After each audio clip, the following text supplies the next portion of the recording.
Grazie a tutti per la bella serata di canto popolare. Voglio ringraziare gli amici che ci hanno invitato stasera a Pietralavezzara e volevo con l'occasione appunto presentare Nicolò, che è è il canterino più giovane oggi.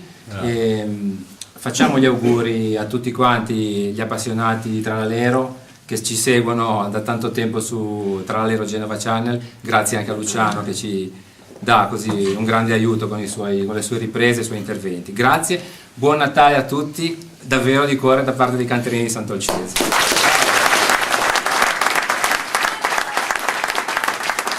Tutine vanno per Americhe, per quei segnali, basta